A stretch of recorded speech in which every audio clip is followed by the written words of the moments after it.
जन दुख जाय। नमो नमो प्रभु वाक्य मनातीत, नमो नमो प्रभु वाक्य मनातीत, मनोवचनैकाधार प्रभु मनोवचनैकाधार। ज्योतिरज्योति उज्जल हृदि कंदर, ज्योतिरज्योति उज्जल हृदि कंदर, तुमि तमो भंजनहार प्रभु तुमि तमो भंजनहार। नमो नमो प्रभु वाक्य मनातीत, नमो नमो प्रभु वाक्य मनातीत, मनोवचनैकाधार प्रभु मनोवचनैकाधार। ज्योतिरज्योति उज्जल हृदि कंदर, ज्योतिरज्योति उज्जल हृदि कंदर, तुमि तमो भंजनहार प्रभु तुमि तमो भंजनहार। धिधि लंग रंग भंग बाजे अंग संग मृदंग, धिधि लंग रंग भंग बाजे अंग संग मृदंग। गायचे छंद भक्त वृंद आरती तुम्हार, गायचे छंद भक्त वृंद आरती तुम्हार। जय जय आरती तुम्हार, हर हर आरती तुम्हार, शिव शिव आरती तुम्हार। खंडन भव बंधन जगवंदन, वंदे तुम्हार। जय श्री गुरु महाराज जी की जय।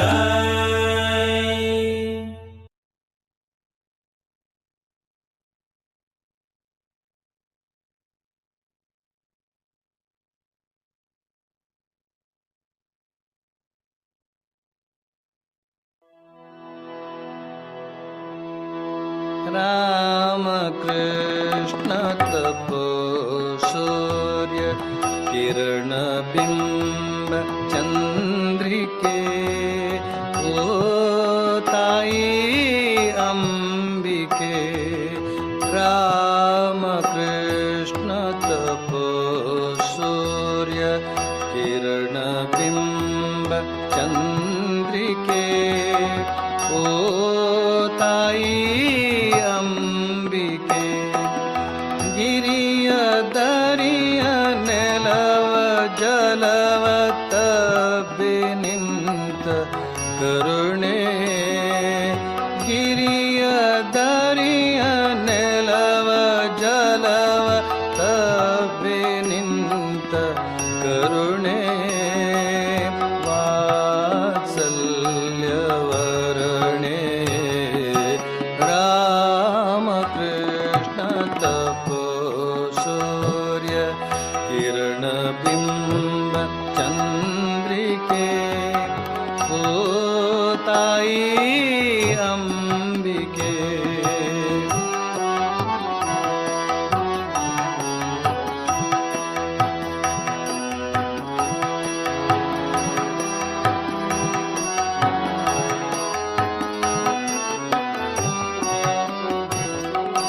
ರಾಮ ಕೃಷ್ಣ ತಪೋವನದ ಪರ್ಣಕುಟಿಯ ದೀಪವೇ, ರಾಮ ಕೃಷ್ಣ ತಪೋವನದ ಪರ್ಣಕುಟಿಯ ದೀಪವೇ, ಬಳಿಗೆ ಬಂದ ಹಣತೆಗಳಿಗೆ,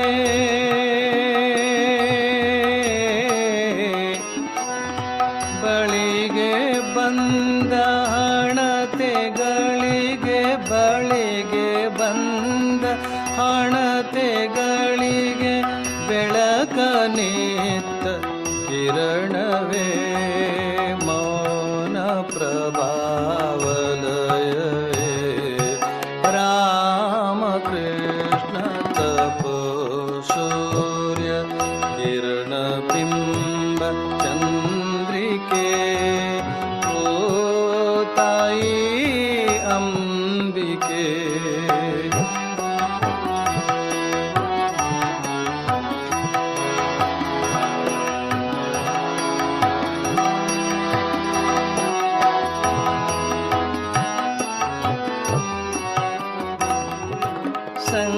ಸಂಕಟಗಳ ವನವಸನವನೊಟ್ಟು ನಿಂತ ಶಿಖರವೇ, ಸಂಕಟಗಳ ವನವಸನವನೊಟ್ಟು ನಿಂತ ಶಿಖರವೇ, ನದ ನದಿಗಳ ವಾತ್ಸಲ್ಯದ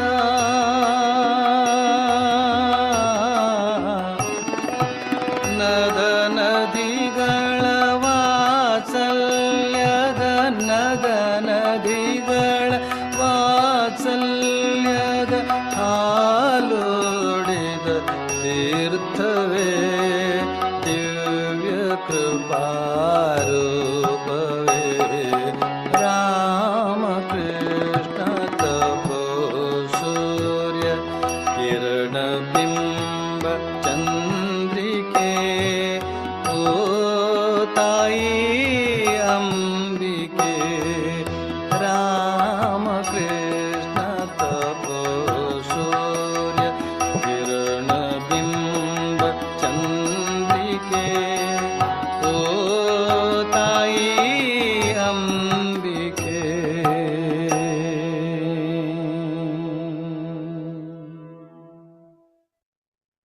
ಪ್ರಾಣಾಯಾಮದಿಂದ ನಮ್ಮ ಮನಸ್ಸು ಶಾಂತವಾಗಿದೆ. ನಮ್ಮ ಶಾಂತವಾಗಿರೋ ಮನಸ್ಸನ್ನ ಈ ಪ್ರಪಂಚದಿಂದ ದೂರ ಕರ್ಕೊಂಡು ಹೋಗೋಣ. ಇವತ್ತು ಆ ಶಾಂತವಾದ ಮನಸ್ಸಿನಿಂದ ಶ್ರೀರಾಮಕೃಷ್ಣರನ್ನ ಹೇಗೆ ಭಾವಿಸೋಣ ಅಂತಂದ್ರೆ, ಒಂದು ದಟ್ಟವಾದ ಕಾಡಿನ ಮುಖಾಂತರ ನಾವು ಈ ಮನಸ್ಸನ್ನ ಕರ್ಕೊಂಡು ಹೋಗೋಣ. ಹಾಗೇ ಹೋಗ್ತಾ ಹೋಗ್ತಾ ಒಂದು ಹುಲ್ಲಿನ ಹಾದಿ ಸಿಗ್ತಾ ಇದೆ. ಆ ಹುಲ್ಲಿನ ಹಾದಿಯ ಮುಖಾಂತರ ಮೇಲ್ ಹೋಗ್ತಾ ಇದ್ದೀವಿ. ಶುಭ್ರವಾದ ಬಿಳಿಯ ಹಿಮ ಆವೃತವಾದಂತ ಸುಂದರವಾದ ಬೆಟ್ಟಗಳು ಸುತ್ತ ನಮ್ಮ ಮನಸ್ಸಿಗೆ ಕಾಣ್ತಾ ಇದೆ. ಮಧ್ಯದಲ್ಲಿ ಒಂದು ಸಹಸ್ರ ದಳದ ಕೆಂಪು ಕಮಲ ಇದೆ. ಆ ಕಮಲದ ಮೇಲೆ ಶ್ರೀರಾಮಕೃಷ್ಣರು ವಿರಾಜಮಾನವಾಗಿ ಕೂತಿದ್ದಾರೆ ಅಂತ ಭಾವಿಸೋಣ. ಶ್ರೀರಾಮಕೃಷ್ಣರು ಮತ್ತೆ ನಾವು ಮಾತ್ರ ಅಲ್ಲಿರೋದು. ಯಾವುದೇ ಜನ ಇಲ್ಲ, ಪ್ರಾಪಂಚಿಕತೆ ಇಲ್ಲ, ಯಾವುದೇ ಸೌಂಡ್ ಇಲ್ಲ, ಸದ್ದು ಗದ್ದಲ ಇಲ್ಲ. ಅವರಿಗೆ ಮನಸ್ಪೂರ್ವಕವಾಗಿ ನಮಸ್ಕರಿಸೋಣ. ಅವರ ಪಾದಗಳಿಗೆ ಹೂಗಳನ್ನ ಅರ್ಪಿಸೋಣ, ಆರತಿ ಮಾಡೋಣ. ಶ್ರೀರಾಮಕೃಷ್ಣರಲ್ಲಿ ಕೇಳ್ಕೊಳ್ಳೋಣ, ನಮಗೆ ಜ್ಞಾನ, ಭಕ್ತಿ, ವಿವೇಕ, ವೈರಾಗ್ಯವನ್ನು ಕೊಡುವಂತ, ಸದಾ ನಾನು ನಿಮ್ಮನ್ನು ಸ್ಮರಿಸುವಂತಾಗಲಿ. ನಾನು ಏನೇ ಕೆಲಸ ಮಾಡಿದ್ರು ನಿಮಗೋಸ್ಕರ ಮಾಡೋ ಹಾಗೆ ಮಾಡಪ್ಪ ಅಂತ ಕೇಳ್ಕೊಳ್ಳೋಣ. ನನ್ನನ್ನ ಸದಾ ಸನ್ಮಾರ್ಗದಲ್ಲಿ ನಡೆಸು ಅಂತ ಕೇಳ್ಕೊಳ್ಳೋಣ. ಹೀಗೆ ಕೇಳ್ಕೊಳ್ತಾ ಆ ದಿವ್ಯ ಕಣ್ಣುಗಳನ್ನೇ ನೋಡ್ತಾ ಅವರ ನಾಮ ಜಪ ಮಾಡೋಣ.